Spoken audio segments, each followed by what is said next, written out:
Magandang araw, Boss Kira. Hindi ako mahilig sa horror. Matatakotin kasi ako. Pero hindi ko alam kung bakit natutuwa akong makinig dito. Magtatatlong buwan pa lang simula nung ma-discover ko ang Nginig Story sa Spotify. Simula nun, araw-araw na kaming nakikinig ni Mama. Mula sa pinakaluma mong upload hanggang sa pinakabago.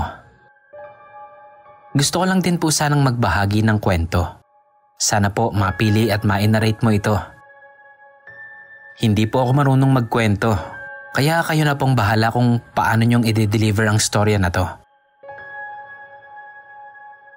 Itong kwento na to ay karanasan ng aking lolo.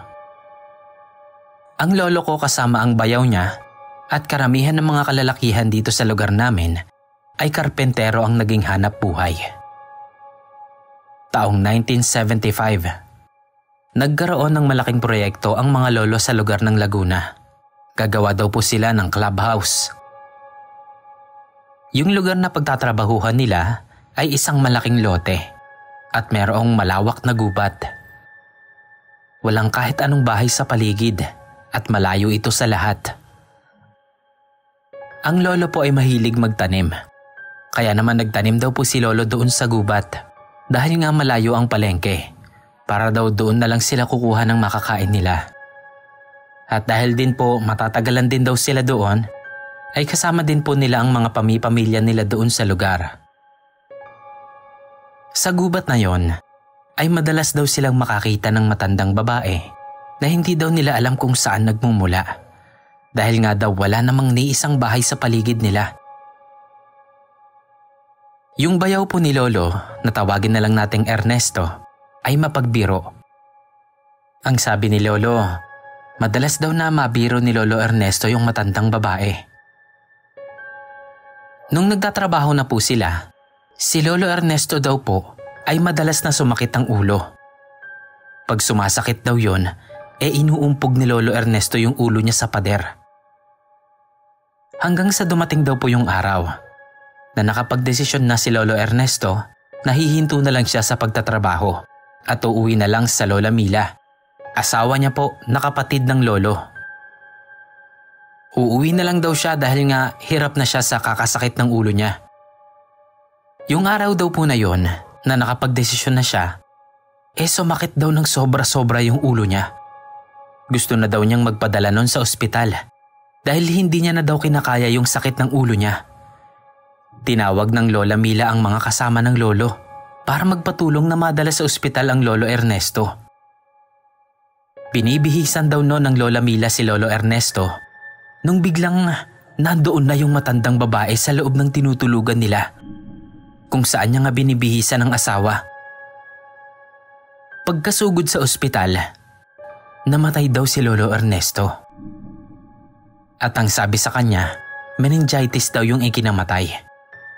Pero ang nasa isip ng Lola Mila nung araw na yon, kung sino daw yung matandang babae na tinutulungan siyang bihisan si Lolo Ernesto. Yung time po na nakaburol na si Lolo Ernesto, lahat po sila ay hindi muna nagtrabaho. Pumalik lang daw sila sa Laguna nun nung nailibing na si Lolo Ernesto. Tapos takang-taka daw nun si Lolo pagdating nila doon. Dahil yung mga tanim niya, ang lalaguna, na para bang may nag-alaga dito noong wala sila doon. Ang lolo naman po ay minsan din daw pong napaglaruan. Kumuha daw kasi siya noon ng tanim. Nung pabalik na siya sa barracks nila, hindi niya raw mahanap yung daan pabalik. Ilang oras na daw siyang paikot-ikot doon, pero hindi niya talaga matunton yung daan. Binaliktad niya daw po yung damit niya. Tapos nagulat siya dahil yung daan daw pabalik ay nasa likod niya lang at ilang hakbang lang daw. Buwan lang ang pagitan. Namatay naman po ang kasamahan ni Lolo. Nabagsakan daw po ng puno ng buko. Meron din daw pong isa pang namatay dahil nalunok yung pustiso. Buwan lang din daw po yung pagitan doon mula doon sa isa pang namatay na nabagsakan ng puno.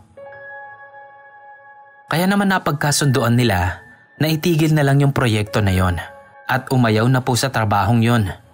Kasi daw, baka maubos sila. Yun lang po, Boss Kira. Basta ko lang po ikinuwento dito yung kinuwento sa akin ni Lolo. Kayo na lang pong bahalang mag-edit dahil magulo po atang pagkakakwento ko. Maraming salamat po.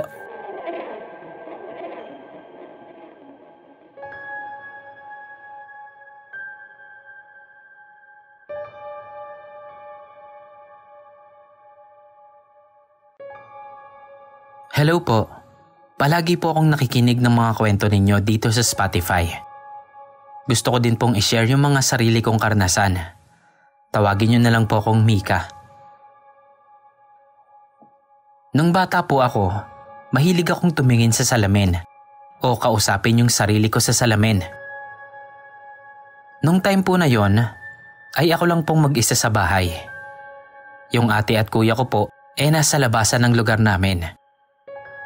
Nung hapon po na yon, nakaharap na naman ako sa salamin.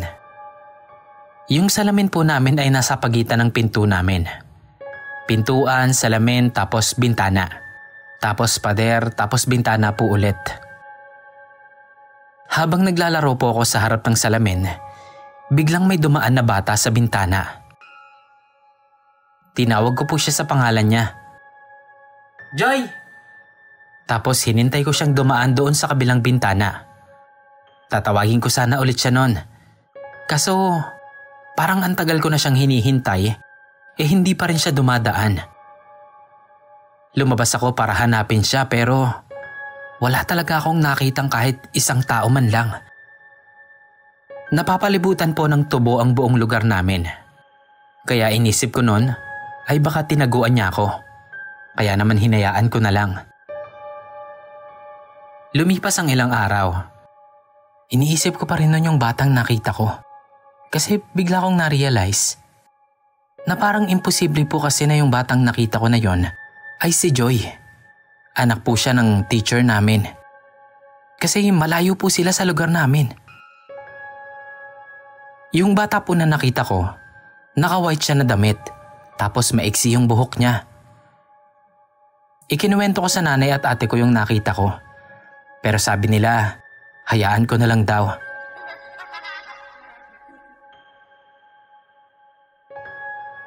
Isang kwento pa na sarili ko rin pong karanasan.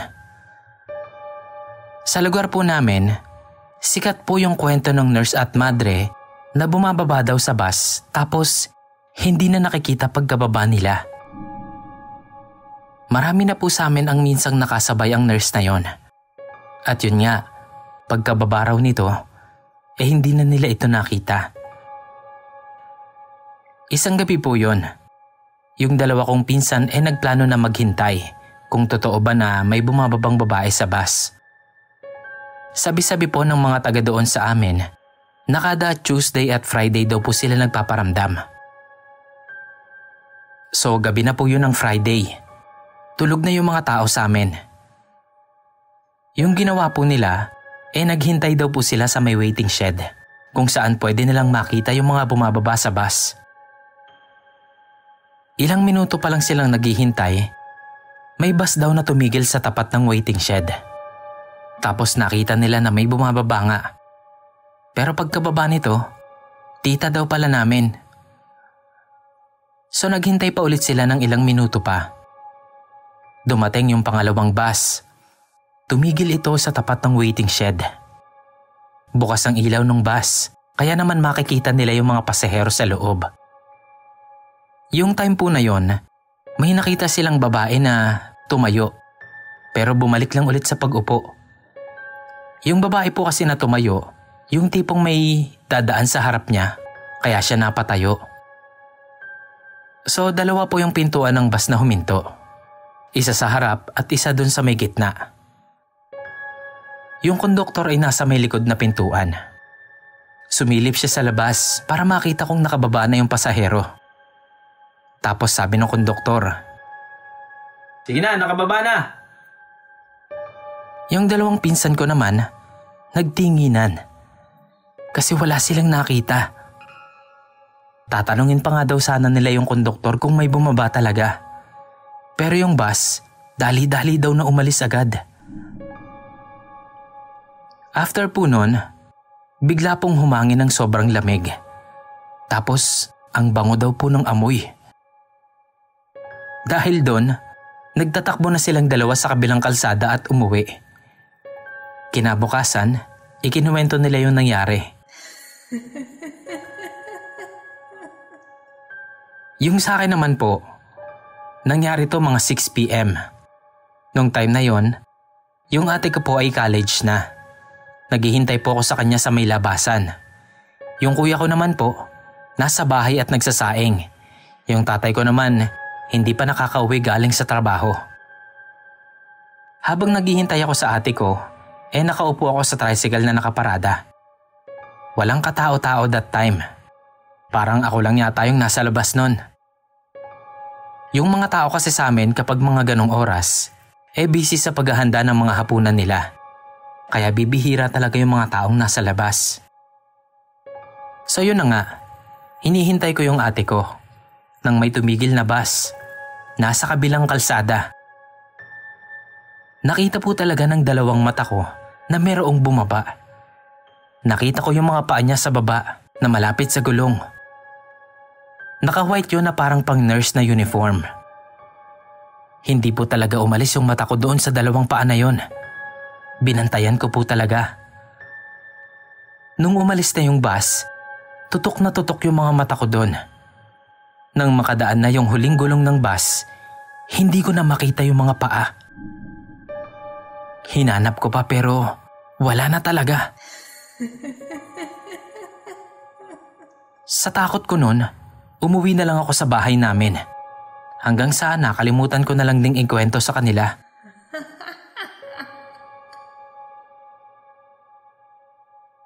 Yung last po na isi-share ko sa inyo ay yung karanasan ng ate at mama ko. Yung auntie ng mama ko, palagi po talagang dumadaan sa bahay namin bago siya pumunta doon sa tubuhan. Malawak na tubuhan po yung nakapaligid sa bahay namin. Marami din naman pong nakatira doon. Isang beses, yung auntie po ni mama ay dumaan ulit doon sa bahay namin bago siya pumasok sa tubuhan. Ang pagkakaalam ko po, doon siya nagbabawas. Siguro wala o sira yung CR nila nung mga panahon na yon. Si mama, nagtanong kay ate kung nakalabas na daw ba sa tubuhan yung tiyahin niya. Sabi ni ate hindi niya raw napansin kung lumabas na. Inutusan ni mama si ate na i-check yung bahay nila if nakauwi na si tita niya. Pero pagdating daw doon ni ate, wala yung tiyahin niya sa bahay nila. So naghanap pa si ate sa buong lugar namin. Pero wala daw talaga yung tiyahin ni mama. Mga ilang oras ang nakalipas, nakita nila ito na lumabas ng tubuhan. Nagtanong sila kung saan ito galing. Sabi niya, nakatulog ako. Pagkagising ko, hindi ko na alam kung nasaan ako. Kaya naligaw ako. Hanggang sa nakalabas na nga ako dito. Pagkatapos pong mangyari nun, unti-unti po, parang nasiraan po ng bait yung tiyahin ni mama. Minsan po kapag dumadaan siya sa bahay, nadidinig po namin na parang may kinakausap siyang hindi namin nakikita. Minsan para siyang may pinapagalitan. Minsan naman kumakanta. Siya lang po mag-isa ang nasa bahay niya minsan. Nakakapasok naman kami sa bahay niya. Kahit ganun siya, hindi naman po siya nananakit. Kilala niya naman po kami. Minsan nga humihingi pa siya ng pagkain sa amin. Sinasabi ko agad yun kay mama. Isang beses, parang mas lalong lumala yung tiyahin ni mama. Nagsisisigaw na siya noon na parang may kaaway at parang takot na takot siya. Hanggang sa hindi na siya naririnig ng mga mas malapit na bahay sa kanya. Kaya naman kinabukasan nun, chinek nila kung anong nangyari sa matanda. Doon nila nalaman na wala na daw pala ito doon sa bahay niya. At wala pong nakakaalam kung saan siya nagpunta. Maraming salamat po sa pagbasa ng aking kwento. Aabangan ko po ang mga susunod ninyong kwento. Maraming salamat.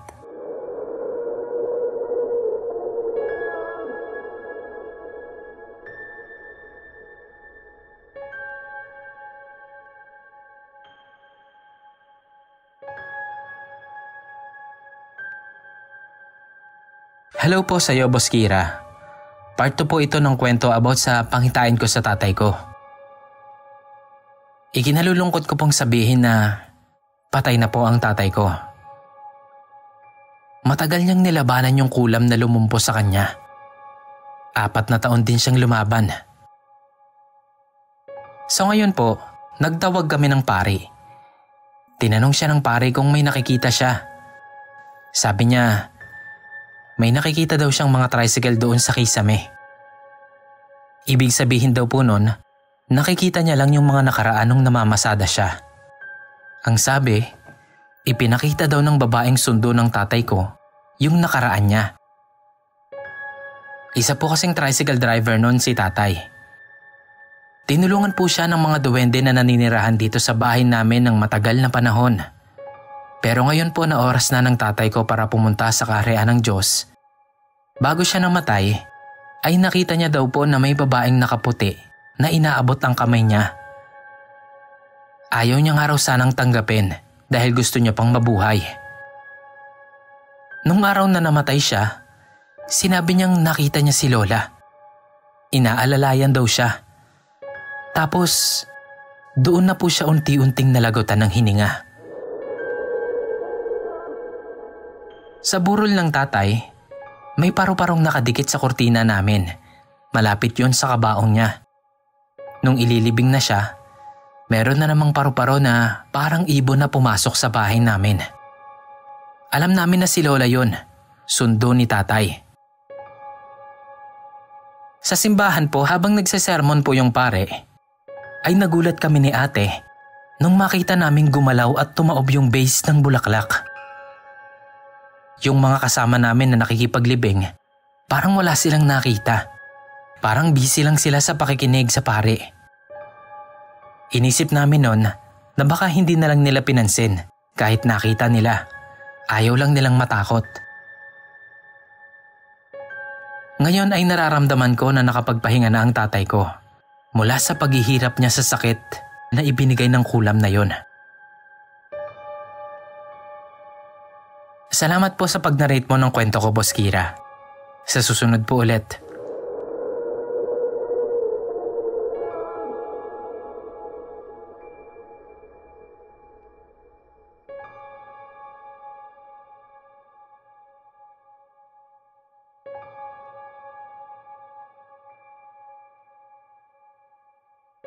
Hi Kira. Ako nga pala si Red. Nickname ko po. Tsaka unahan ko na kayo. Babae po ako. First time kong mag-share ng kababalagang kwento na naranasan ko. Sa totoo lang, madami na din talaga akong experience. Pero ikukwento ko muna ay yung mga nangyari sa amin ng boyfriend ko last August 2023. Kaunting background lang muna. Dito kami nakatira sa UAE and sa Dubai specifically kami nagwo-work. Halos every Friday, lumalabas kami after work para kumain at maggala-gala sa Deira o Riga.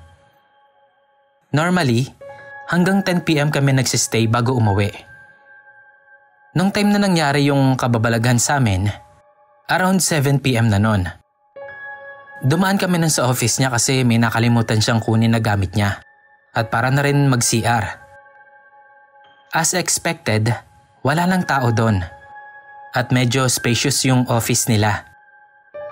Pagpasok mo, makikita mo agad yung coffee table and yung couch. Opposite yon sa main door. Yung right side ay merong maliit na TV na nakahang sa wall. Sa left side naman ay merong 3 cabin. Meron pang 2 cabin sa may bandang dulo ng office, which is yun yung sa boss nila at sa kapatid nito. Sa naaalala ko, bagong ayos yata yung office ng tropa namin nun, which is yung boss nga ni Jowa. So ipinakita niya sa akin yon. Since may couch and mukhang mas comfy, doon ako pumwesto habang kinukuha niya yung kailangan niya. Nanonood lang ako ng TikTok videos nung time na yon, habang nagsabi naman sa akin si Jowa na magsi-CR lang daw muna siya. Yung CR nasa kabilang dulo ng office, which is madadaanan mo yung couch na opposite sa main door. So parang may bukana doon na need mong pasukin para makita mo yung kitchen at CR. So pumunta na si Jowa doon. Maya-maya lang after niya mag-CR, lumapit siya sa akin. Sabi niya, "Bilis mo naman." So ako, nagtaka naman ako kung anong sinasabi niya. Sabi ko sa kanya, "Anong ang bilis ko?" "Sus, nagmamaang-maangan ka pa. Di ba tinatawag mo ko? Tapos nagpipilit ka pang i-open yung pinto ng CR? Sabi ko nga palabas na ako eh. Naguhugas lang ako ng kamay tapos wala ka agad." Sagot niya pa sa akin. Sabi ko naman, "Baliw, tignan mo nga itsura ko. Mukha ba akong gumalaw sa kinuupuan ko? Kita mo kung paano mo ako iniwan, ganun mo din ako binalikan eh. Tigilan mo nga yung bisyo mo." Tapos, nagtitigan pa kami noon kasi inaantay niya talaga na tumawa ako o ano. Naiinis na ako noon kasi hindi naman talaga ako nagbibiro. So sabi niya, "Tara na nga, alis na tayo." Pagdating namin sa baba, sabi niya ulit sa akin, "Promise hindi ka talaga umalis doon?" Sabi ko naman, "Hindi nga ako umalis. Ano ba kasing nangyari?" Ang sabi niya, habang nagsi-CR daw siya, naririnig daw niya na kumakatok ako at tinatawag siya. Boses ko daw yung nadidinig niya. Yun daw boses ko kapag naglalambing ako. Akala pa nga daw niya natatakot akong mag-isa sa labas, kaya kinakatok ko siya. Nung sumagot nga daw siya na palabas na siya at naguhugas na lang siya ng kamay, gumagalaw-galaw pa daw yung doorknob nun. Pinipilit ko daw na buksan talaga. Then bigla na lang ding nawala. Pero nung time na yon, binuksan din naman daw agad niya yung pinto. As in seconds lang daw. Doon na lang niya na-realize na hindi ako yun. Kasi kung tumakbo man ako, maririnig niya yung yabag ng paa ko, given na mabigat yung sapatos ko nun. At saka hindi man lang nga daw ako hinihingal nung makita niya ako sa couch. Kaya nga doon niya na napag-isip na hindi talaga ako yun. Kaya nga daw hindi na siya nakipagtalo at sinabi na lang na umalis na kami. Bago pala yon, may mga weird na din na nangyayari doon sa office na yon. Meron din daw isang employee doon na may gumagaya sa kanya. Na hindi naman daw siya pumasok ng office, pero may mga tao daw na nakakita sa kanya doon nung araw na naka-work from home siya. Actually, hindi lang ito yung first time na may gumaya sa akin. Way back 2015 naman, papasok ako sa school nung time na yon. And yung CR kasi na ginagamit namin nasa likod ng ballroom hall. Kasi sa resort kami nakastay nun since andun yung restaurant namin na minamanage nila mama. Taga Bulacan talaga kami and lumipat lang kami doon dahil na rin sa business. Normally, 5 AM ako naliligo and nauuna ako kasi matagal nga akong mag-ayos at kumilos habang si kuya naman ay kumakain. Yung papunta sa CR, madilim kasi nasa likod nga. Tapos nakaharap siya sa parang mini forest ng resort. Nakadikit din yun sa pader na ang kabila naman ay taniman na. Si mama ko, kinatok daw ako ng mga bandang 5:30 kasi ihi na daw siya, sabi niya. "Anak, tapos ka na ba? Naiihi na ako eh." Sabi ko naman daw, "Opo ma, patapos na po." So umalis na muna daw siya at pumunta muna sa kusina para tignan yung niluluto niya. Tapos bumalik siya sa kwarto para sana magpalit ng t-shirt kasi nakapantulog pa siya noon. Pagpasok niya, nakita niya ako doon. Naka full uniform na at nakaayos na din. As in ready nang pumasok. Sabi niya, "Oh, akala ko naliligo ka pa. Kagagaling ko lang sa CR ah. Kanina ka pa ba dyan?" Sabi ko naman, "Opo, 4:40 po ako naligo eh. Kanina pa po ako tapos maligo." "Ha? Sino yung nasa CR? Sumagot pa nga sa akin eh. Tapos kaboses mo." Nung time na yon, Boss Kira, ay wala pa pong ibang tao sa resort kasi hindi pa po ito open. Yung restaurant pa lang po ang ino-open nung time na yon. At ang opening time po ay 9 AM pa. Kaya wala talagang ibang tao doon kundi ang pamilya lang namin. Sa sobrang takot niya, doon na lang siya sa may hotel ng resort nag-CR kahit malayo.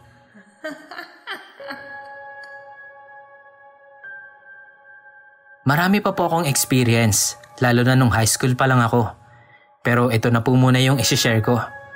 Salamat po. Sana maibahagi din po ito sa iba.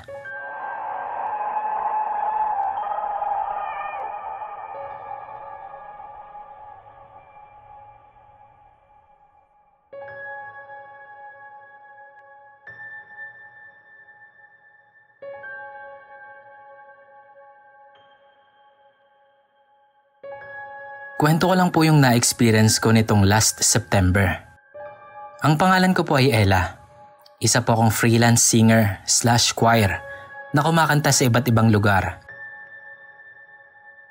May mga schedule kasi kami na kailangan ay nasa meet-up place ka na ng ganitong oras. One time, may schedule kami ng choir at 4 AM ang call time namin. Maaga akong gumising, mga 3 AM.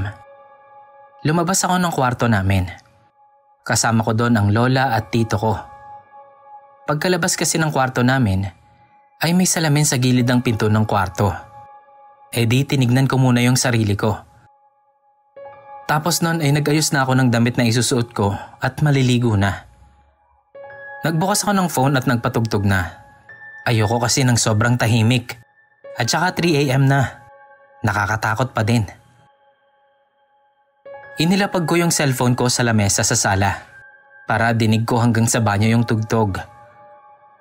Pagkalapag ko ng cellphone, biglang may kumatok ng sobrang lakas.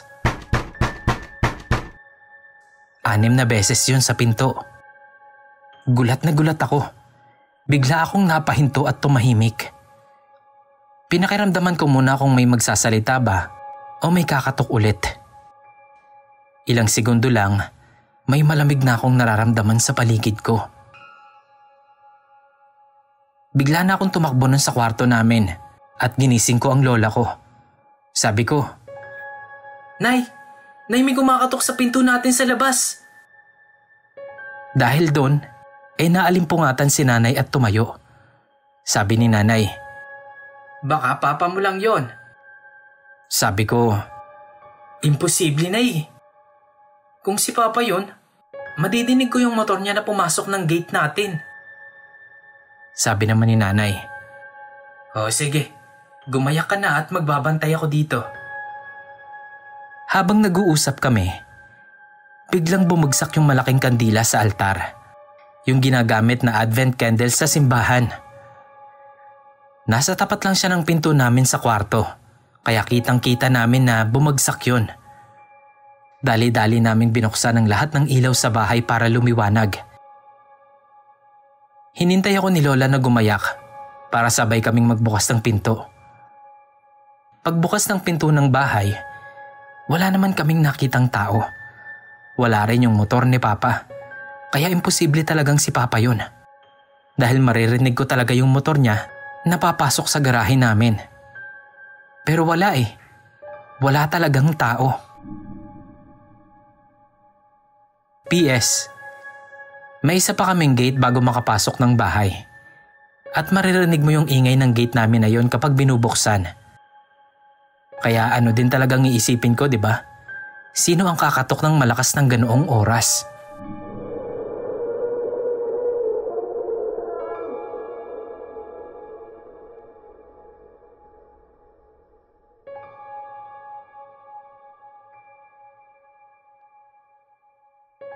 Good evening, Boss Kira.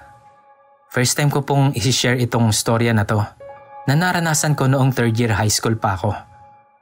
Maikli lang po ito, ngunit hinding-hindi ko po ito makakalimutan. Normal na araw lang yon, Boss Kira. At dahil nga 3rd year high school ako, kung kaya't gabi na ang uwi namin.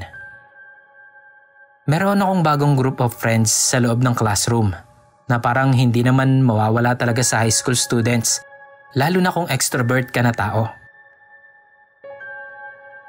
Last subject na noon, Boss Kira, at madilim na rin. Naramdaman ko na lang na naiihi ako. Kaya naman binulungan ko yung mga kaibigan ko na samahan nila ako sa CR. Nasa 3rd floor ang room namin, Boss Kira, at ang banyo naman ay matatagpuan sa dulo ng floor, na minsan lang daanan, dahil nga kada floor ay may banyo.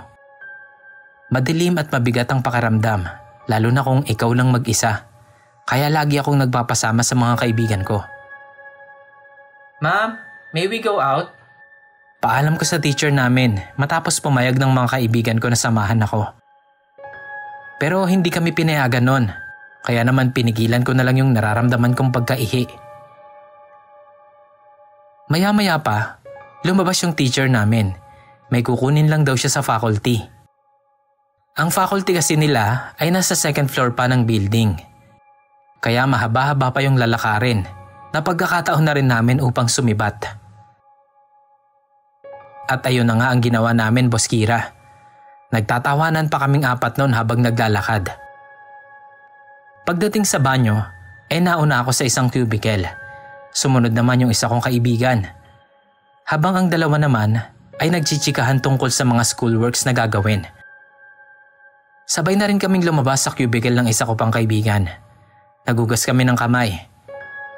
Habang nag-uusap-usap kaming 4, biglang kumalabog sa may dulong cubicle. "May pumasok ba?" tanong ng isa kong kaibigan. Wala naman. Parang wala naman akong napansin." Sagot naman ng isa. Nakaramdam ako nun ng sobrang bigat sa pakiramdam. Kaya naman sinabi ko na sa kanila na hindi tao yung pumasok ron. Sabay-sabay kaming nagtakbuhan nun pabalik sa classroom. Laking gulat pa namin nang makasalubong namin yung matandang janitor. Tinatanong pa niya kami nun. Pero hindi na namin siya nasagot dahil nga sa takot namin at saka nagmamadali na rin kaming bumalik nun. Nang matapos ang klase, sabay-sabay pa rin kaming 4 na lumabas ng classroom. Pinag-usapan namin yung nangyari kanina sa banyo. Habang naglalakad, nakasalubong ulit namin yung matandang janitor. "Oh, pauwi na kayo?" tanong niya. "Opo, kuya." Sagot naman namin. Nasan pala yung isa niyong kasama kanina?" Tanong ulit ng matandang janitor, na siya namang pinagtakhan namin. "Po, 4 lang po kami, kuya. 4 lang po kami, kuya. Pati po kanina nung nakasalubong namin kayo." Pag-i-explain pa ng isa ko pang kaibigan. 4? 5 kayo, Ineng. Hindi lang kayo 4. Dagdag pa ng matandang janitor na ikinagulat talaga namin. Sa totoo lang, Boss Kira, natatakot na kami nun. Hindi namin alam kung anong gagawin at nangangamba ko na baka may gawin siya sa amin na masama. Huwag kayong mag-alala. Magdasal kayo o dumaan kayo sa simbahan para hindi na rin kayo masundan pa. Pagpapaalala ng matandang janitor bago siya umalis. Simula nun, Boss Kira, hindi na ulit ako nag-CR doon sa banyo na yon. Hindi sana duduwag ako, pero iba talaga yung bigat na nararamdaman ko kapag nasa loob na ako ng banyo na yon. Hanggang dito na lang po, Boss Kira. Sana po ay ma-feature nyo ito. Maraming salamat po and God bless us all.